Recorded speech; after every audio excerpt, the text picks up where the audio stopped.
안녕하십니까. 저는 뉴스핌의 이재창 정치전문기자입니다. 최근 우리 정치의 궤도 이탈이 심각합니다. 대화와 타협은 실종됐습니다. 가짜뉴스가 판칩니다. 그리고 팬덤 정치가 횡행합니다. 이 대화와 타협을 해야 될 여야는 그런 정신을 망각하고 진영 대결, 극단적인 대결 정치로 치닫고 있습니다. 그러면서 이념, 세대 갈등이 심각합니다. 이 정치 양극화가 심각해지면서 대한민국의 민주주의 발전을 가로막는 이런 상황이 됐습니다. 이 출구가 안 보입니다.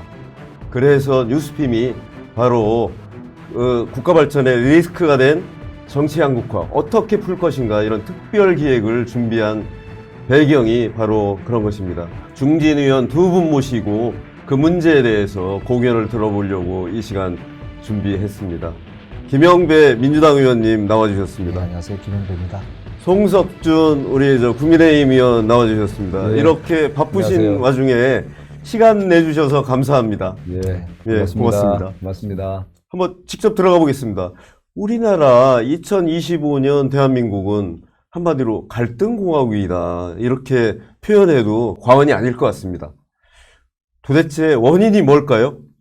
여전히 우리 사회가 아직 내란이나 계엄의 후유증으로 몸살을 앓고 있기도 하고요. 또 사회적으로도 여러 가지 이제 경제적 양극화나 아니면 세대 간의 갈등 뭐 이런 부분들도 굉장히 큰 갈등으로 여전히 남아 있기도 하고요. 그런데 이제 이것을 모으고 통합하고 조정해 나가야 될 기능, 그게 이제 보통 정치의 기능이고 국민 통합의 기능이라고 하는데, 그 부분이 제대로 작동하지 않고 오히려 정치가 양극화를 오히려 더 강화시키거나 심화시키고, 그래서 심지어는 오히려 없는 갈등도 정치가 만들어내는 듯한 이런 이제 모습까지 보여주고 있어서 우리 정치권이 풀어야 될 핵심적 과제이다, 이렇게 생각이 됩니다.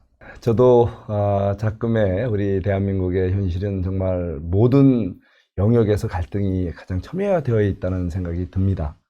정치권은 말할 필요조차 없을 정도로 가장 우리 사회의 갈등의 뭔가 현실을 가장 적나라하게 보여준다고 보이고요.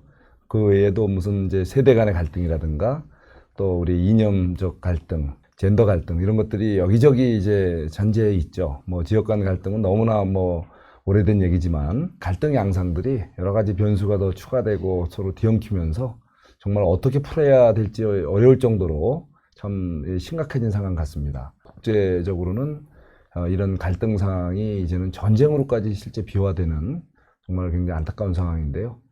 바로 우리 대한민국에 처한 지금의 그 갈등의 총체적인 현상은 어쨌든 그동안에 누적되었던 우리 분단 구조에서 오는 이념적 갈등이 내재되어 있었고, 또 지역 간 갈등이 내재되어 있었고, 그런 것들이 이제 고도 성장 과정에서 나타나는 여러 가지 모순적 현상들이 같이 이제 융합이 되고 더 뒤섞이면서 굉장히 복잡한 갈등 양상으로 나타난 것 같습니다. 그래서 어쩌면은 우리 민의전당 국회에서 이 구조화된 갈등을 풀어야 될 민의전당이 오히려 갈등을 풀기보다는 갈등을 더 조장하고 갈등을 이용하고 더 첨예화된 그런 국민들이 보기에 참 아주 민망한 모습이 너무 연출된다는 측면에서 정치인의 한 사람으로서 참 자성을 해봅니다. 극단적인 대결 정치가 사실은 이제 팬덤 정치, 여기서 이제 기인하는 측면이 좀 있잖아요.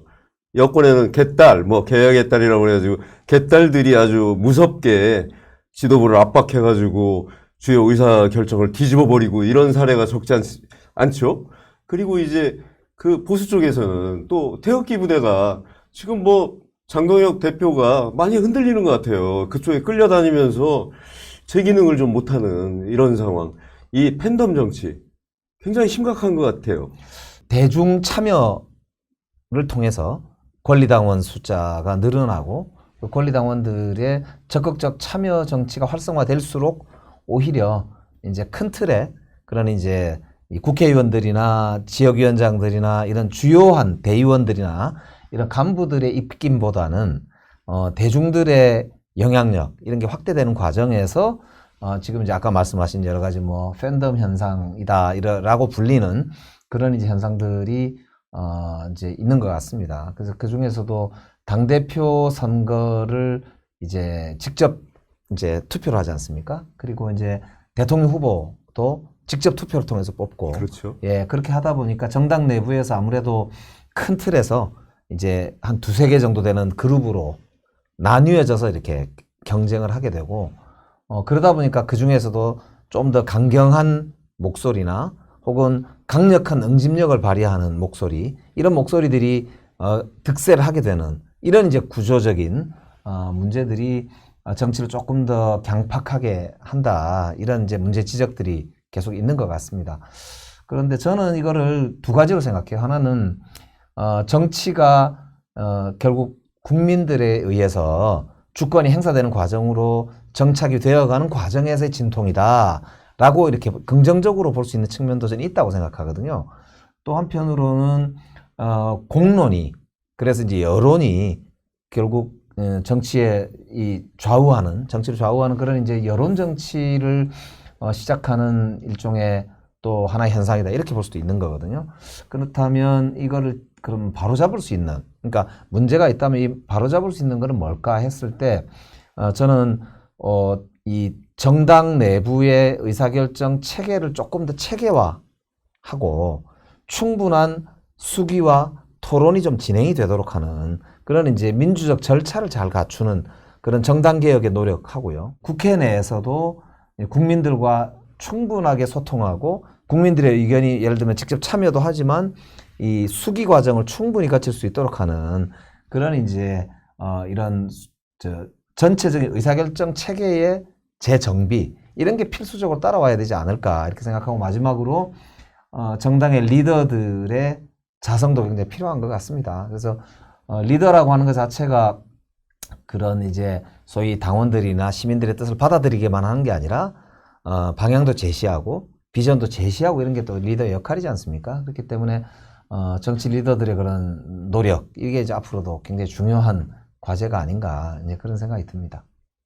예, 요즘 뭐 정말 정치하면은 팬덤이 생각이 나죠. 예, 뭐 팬덤 현상이 서로 또 연대 의식도 느끼고 막 그런 의미에서 하나의 이제 문화적 현상이긴 하지만 우리 정치권에서의 이 팬덤 현상은 이 문화, 우리 예술 영역에서의 팬덤 현상과 달리 극단의 정치를 이용하고 조장하는 과정에서 또 그를 더욱 더 악순환이 오고 궁극적으로는 서로 대화 타협의 어떤 끈을 끊어버리고 서로 갈등을 더 고조시키는 그런 문제가 있다고 생각이 듭니다.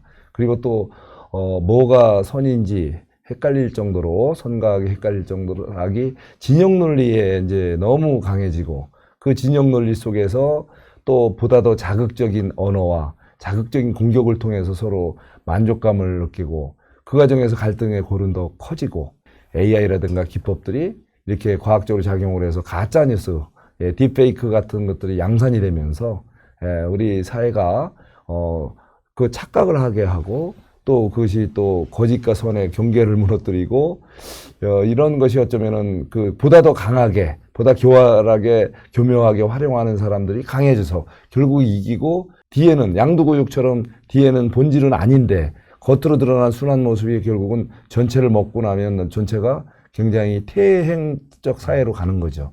우리 사회 이미 다른 나라에서도 그런 현상들이 이미 노정되고 있고, 우리 사회에서도 그런 현상들이 자꾸 커지고 있다는 게 심히 우려스럽습니다. 이게 여론이라고 하는 거하고, 그죠?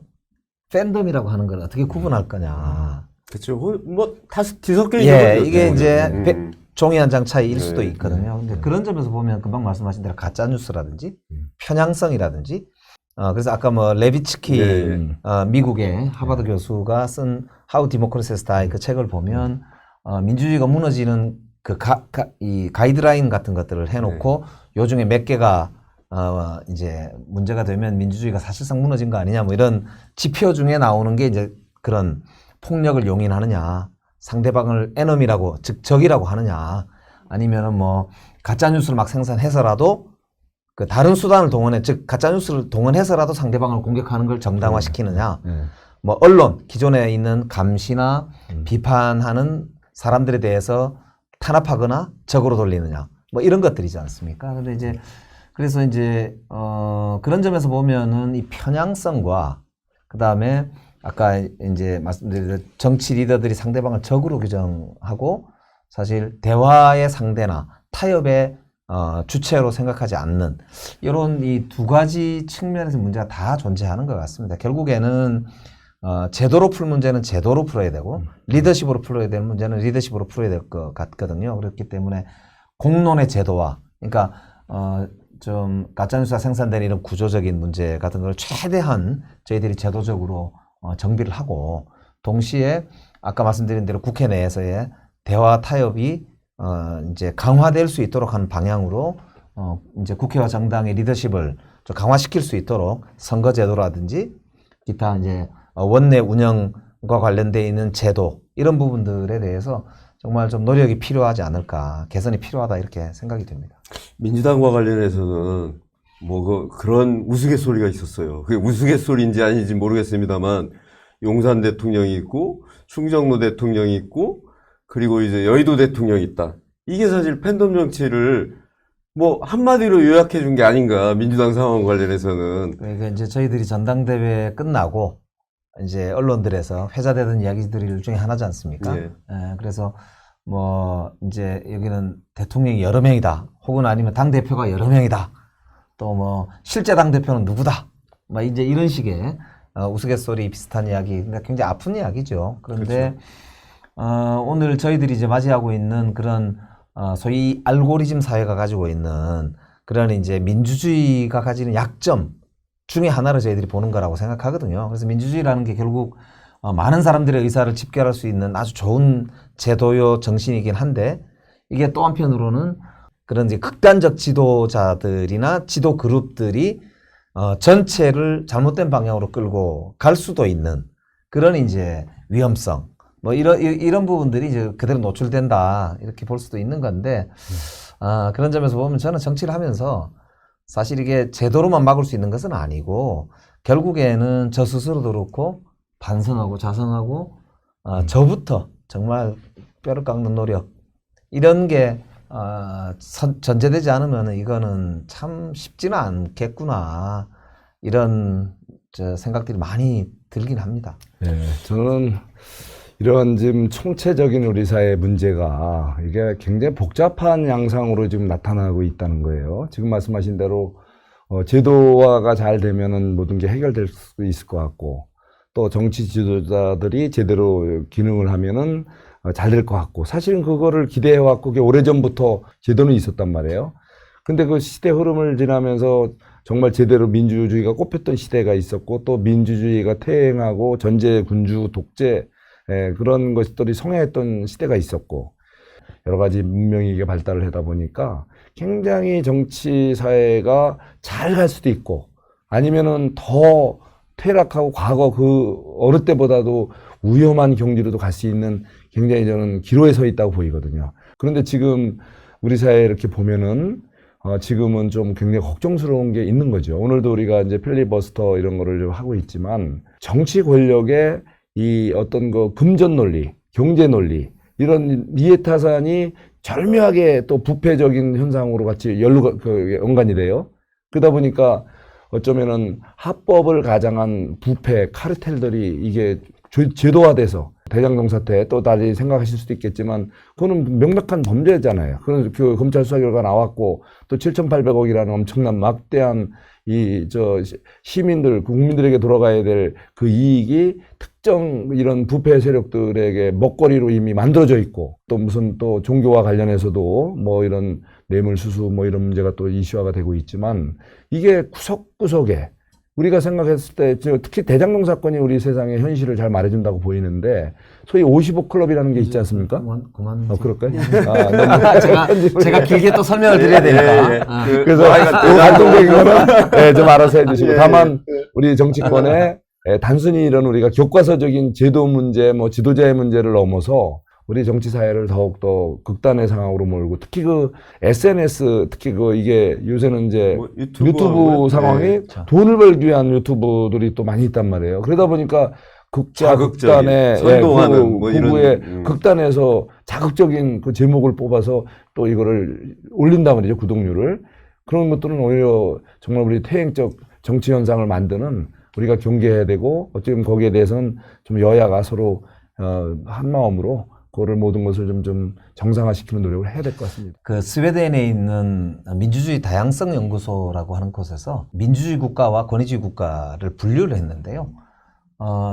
그 최근 몇십 년 사이에 거의 최초로 권위주의 국가의 숫자가 91개 정도로 민주주의 국가로 분류된 국가보다 오히려 88개니까 더 많게 나왔습니다. 그러니까 권위주의 국가가 더 많아진 거예요. 거기다 이제 대한민국도 최근 2년간 그냥 정상적 민주주의 국가에서 2단계나 후퇴해가지고 선거민주주의 나라 이렇게 해가지고 민주주의가 후퇴하고 있는 나라로 분류가 됐거든요. 그러니까 그거는 전적으로 이제 계엄 때문이죠. 영향이 컸겠죠. 불법 계엄 네. 때문인데 어쨌든 이런 이제 현상들이 결국 전 세계적으로 노정되고 있는 본질은 결국 제가 볼 때는 시민들이 생각할 때는 국가가 자기 편이 아니고 가진 자들, 힘센 자들, 결국에 있는 사람들, 그 일부를 위해서 국가가 있는 거고 정치도 결국에는 자기들 편은 아니다.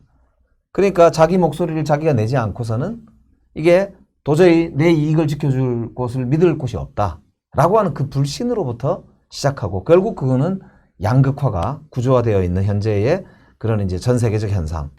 결국 배경에는 함께 잘 사는 세상이라고 하는 우리가 가치를 제대로 구현하지 못할 경우에 이게 민주주의가 시민들에게 효능감을 못 주기 때문에 제대로 유지되지 못할 것이다.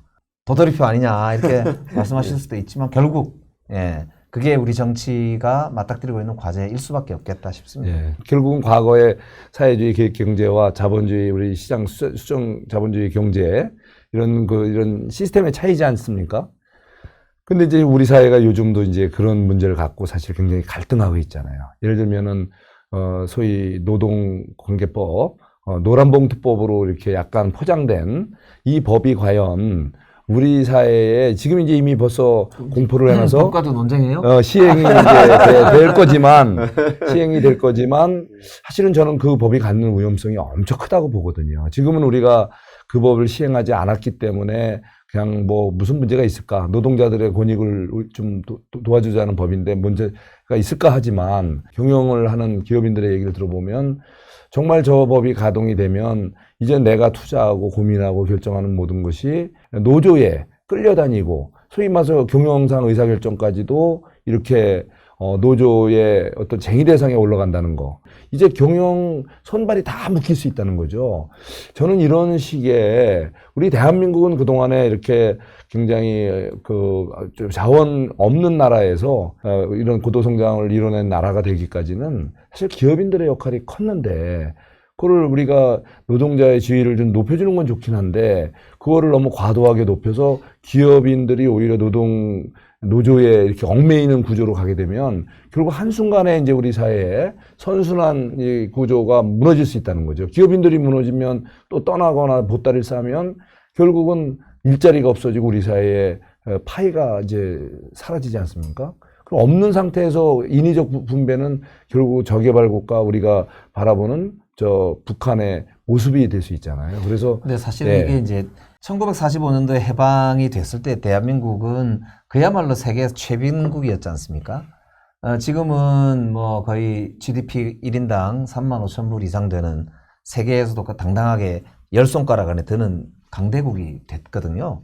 그러면 나라가 잘 살게 됐으니까 당연히 국민들이 잘 살게 돼야 되고 또 이왕이면 좀 더 함께 잘 사는 나라가 돼야 되잖아요. 그런데 우리 지금 분위별로 소득 분배를 보면 그 어느 때보다도 양극화도 심하고 심지어 청년들은 일자리가 없어가지고 세대 간의 갈등이 일어날 정도로 사실은 미래가 없다고 할 정도로 심각한 지금 이제 그런 양극화 현상을 보이고 있거든요. 그러니까 그 문제가 결국에는 우리가 노동을 아무리 열심히 해도 아무리 성실히 살아도 내 삶이 전혀 개선되거나 우리 아이들의 미래가 개선되거나 하지 않는 현재 있는 대한민국에서 어떻게 근로자들, 노동자들한테 열심히 일하라고 하겠습니까? 그러니까 결국 이 문제는 저는 이제는 함께 잘 사는 나라라고 하는 쪽으로 당연히 가야 되는 거고 선진국은 오랫동안 그렇게 해왔습니다. 그렇기 때문에 당연히 저는 함께 잘 사는 나라로 가야 되고 다만 아까 우려하시는 그런 문제들이 과연 실제로 있을지는